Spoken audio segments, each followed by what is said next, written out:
हमारे साथ है कांग्रेस के मुख्य प्रवक्ता अतुल लोंढे जी।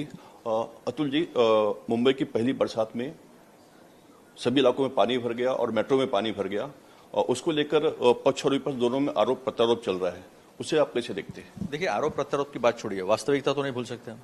वास्तविकता जो मानना पड़ेगा, मानसून का जो एसओपी है, स्टैंडर्ड ऑपरेटिंग प्रोसीजर, वो फॉलो की गई है क्या? 8 बजे से बारिश शुरू हुई, 12 बजे तक कोई मूवमेंट नहीं थी, शाम तक ये बता ही नहीं बाढ़ क्यों आई थी, उसका कोई कारण नहीं बता पाए।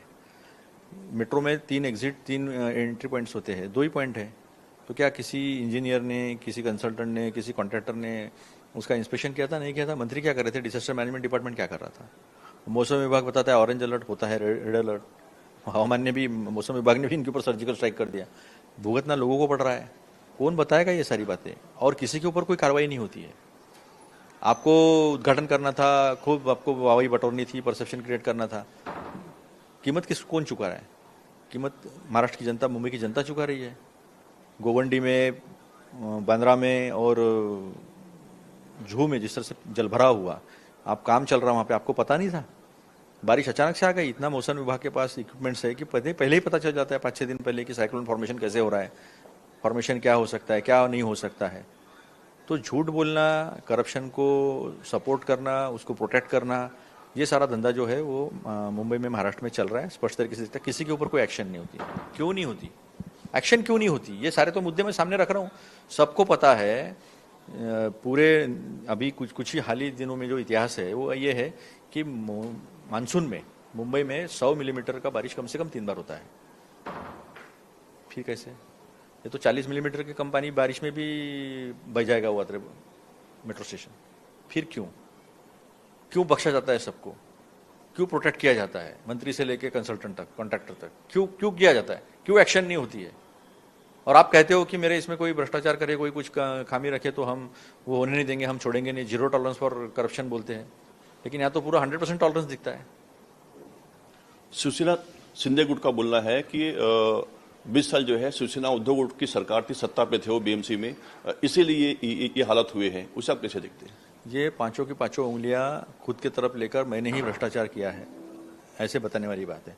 20 साल से बीजेपी में भी थी, युति की सरकार थी ना महानगर पालिका में। 2014 से 2025 तक, आज तक नगर विकास मंत्री कौन है? एकनाथ शिंदे जी है। खुद कोई भ्रष्टाचारी कर रहे, इसके बावजूद भी उनको निकालेंगे नहीं, उनके ऊपर कोई एक्शन नहीं होगी। मुझे तो बोलने की जरूरत नहीं है कांग्रेस को, वो खुद ही कह रहे हैं भ्रष्टाचारी है। सर, देवेंद्र फडणवीस जी ने एक बयान दिया है शरद पवार जी को लेकर, उनकी प्रशंसा की है, उससे आप कैसे देखते हैं? शायद उनका अजित पवार और एकनाथ शिंदे जी का काम हो गया है, जरूरत खत्म हो गई है, ऐसा लगता है मुझे। क्योंकि शरद पवार साहब के बारे में या एनसीपी के बारे में 26 साल से यही चर्चा है, हम सुन रहे हैं जब से जन्म हुआ एनसीपी का। धरातल में ऐसी चीजें उतरते हुए दिखाई नहीं देती, क्योंकि शरद पवार जी का धर्मनिरपेक्षता में बहुत विश्वास है। तो ये बातें जो है वो शायद काम खत्म हो गया है, एकनाथ शिंदे जी और अजित पवार जी की जरूरत खत्म हो गई है, ऐसा लगता है। उन्होंने और एक बयान दिया है कि दोनों जो उप मुख्यमंत्री है बोलचाल में अच्छे नहीं हैं, उसे आप कैसे देखते हैं? ऐसा है कि गैंग वॉर चल रहा है बढ़िया से सरकार में, पालक मंत्री पद के लिए गैंग वॉर चल रहा है। कुंभ कौन करेगा इसके लिए गैंग वॉर चल रहा है, तो कुंभ हमें ही करेंगे, ये क्या हो सकता है आप समझ सकते हो। ज़्यादा बोलने की जरूरत नहीं है, ज़्यादा बोलने की जरूरत नहीं है। तो पालक मंत्री कौन होगा, इसका उससे जमता नहीं है। कुंभ के लिए शिंदे जी अलग बैठक लेते, एकनाथ शिंदे जी, और गिरीश महाजन जी अलग बैठक लेते हैं। इधर रायगढ़ में वही तमाशा चल रहा है। तो ये जबरदस्त गैंग वॉर 3 इसमें चल रहा है।